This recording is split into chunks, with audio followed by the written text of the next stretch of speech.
first and foremost drawn to the director of a project. The dynamic of this relationship is central. This is a quote from Robert Richardson. Over the years, he's been lucky enough to work with many famed directors. However, I'd say it's his long-lasting relationships with three directors in particular that have most shaped his career: Oliver Stone, Martin Scorsese, and Quentin Tarantino. It's no coincidence that he managed to forge a bond with these three in particular, as all of them make films grounded in strong, auteur-driven, stylized filmmaking. Likewise, Richardson's visual style is not motivated by realism or naturalism. It's rooted in telling stories through powerful and stylized cinematography.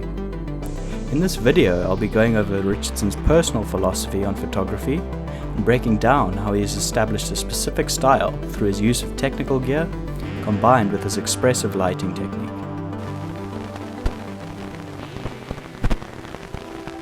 American director of photography Robert Richardson began his interest in filmmaking while studying film at the Rhode Island School of Design. He became known for his solid camera operating ability and as such worked as a camera operator and second unit DOP on a few mid-80s films. He also shot a lot of documentary-based work for television. It was this documentary background which led to his meeting Oliver Stone, for whom he shot Salvador in 1986. This began his working relationship with Stone, for whom he would go on to shoot 11 films for. He's worked with other directors over his career, such as Rob Reiner, John Sayles, and Barry Levinson. However, as mentioned, it's his work with Oliver Stone, Martin Scorsese, and Quentin Tarantino, which would best define his career and visual style. What I'm going after in any genre is what that genre represents, the attitude towards the filmmaking, rather than the filmmaking itself. It's in the angles, the characters, the sensibility that the filmmaker has towards his subject. This attitude towards filmmaking is present in the visuals that Richardson produces. He's always been a student of films, watching, analyzing, and studying the techniques used by classic filmmakers of the past. His style does not always follow convention. It's very much a product of itself. How he frames his subjects exemplifies this. Rather than sticking to a classic perspective, he often shoots from interesting angles, utilizing low angles, top-down framing, and playing with various shot sizes. Whether presenting power dynamics through low angles, or a traveling overhead camera to provide a geographic context, the shot selection is never trying to go unnoticed. It's bold, in your face, and purposeful. His lighting follows the same idea. It's not always motivated by reality, rather it's motivated by emotion and making characters stand out in the frame. A lighting technique that he's become synonymous with is his use of halo lighting. This is where he uses direct, hard, top backlight to hit the back of an actor's head. The backlight hitting the hair creates a halo effect and separates the character from the background, creating contrast and making them stand out. This effect is neither natural nor particularly subtle. It's a highly stylized way of lighting that elevates characters from their environment. He likes to push this look to its extreme by lighting a few stops over and letting the highlights blow out to pure white. For example, if he's shooting this scene at a stop of T4, this backlight may read 3 stops over at T11. This backlight then acts as its own fill as it bounces back against a tabletop, for example, and fills in the faces with a soft bounce. Central to his philosophy on working with different directors is learning to be patient, which he described working with Tarantino for the first time on Kill Bill. I was patient not to rush for answers. That's a lesson that anyone who wishes to be a cinematographer should take note of. This can be applied to the process of letting ideas form, creating a visual approach for a film, as well as the development of a relationship with the director. I tend to liken Richardson's cinematography to mixed media paintings. His is an art style which utilizes a range of tools and mediums to capture his goal. He shot everything from Super 8 to 70mm to 3D digital capture. He likes to mix texture, techniques, and formats to get to the look he deems necessary to best tell the story. He does have a preference for the rich tapestry of color that shooting on a film stock provides. He rarely shoots films with a single stock, preferring to change the look of a film with different stocks. On Kill Bill, for example, he shot a total of 7 different film stocks.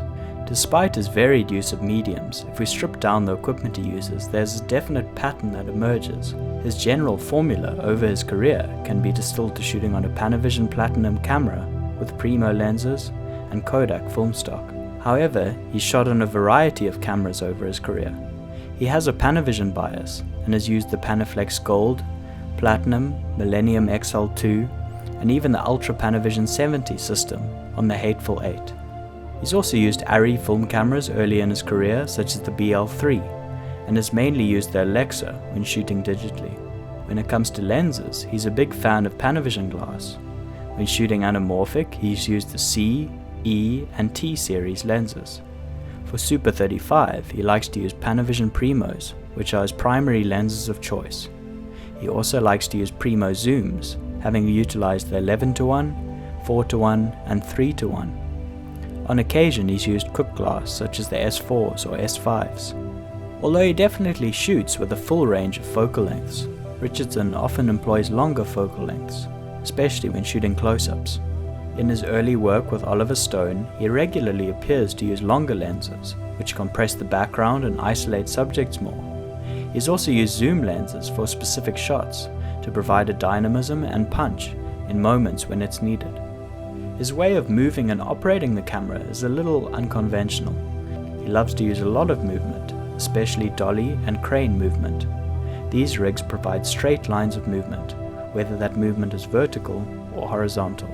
Rather than being bound to a dolly exclusively, he loves to operate himself on a fluid head on a ride-on Pegasus crane. Once built, this crane allows him a freedom of movement which isn't possible with a dolly. Moving the camera on a traditional crane also keeps the movement smooth, ironing out any kinks or bumps from a dolly track, but it maintains a human touch as he manually operates the fluid head.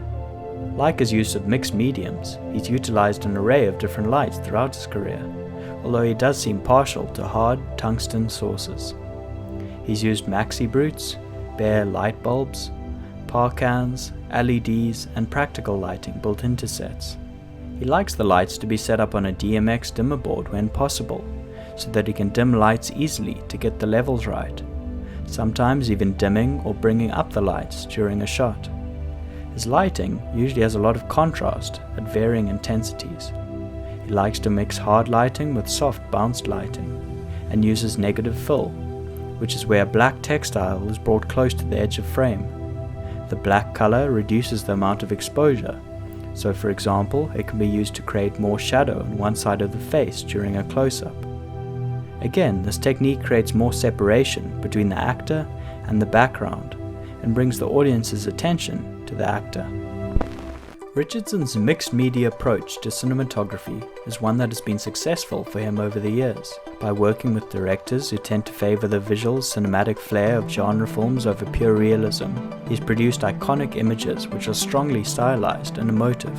Although I feel his halo lighting technique has been overused at times and widely copied by DOPs, I do admire that he's never scared to take a bold visual approach. This passionate, patient confidence has aided him in cultivating his pronounced and highly influential visual style. Thanks for watching another episode of Cinematography Style.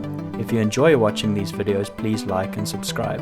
I think the discussion of ideas and techniques is particularly useful for those of us interested in the art of cinematography. So it would be great to hear if you have any differing views, questions, criticisms, or extra details you'd like to add in the comments. Until next time, thanks for watching, and goodbye.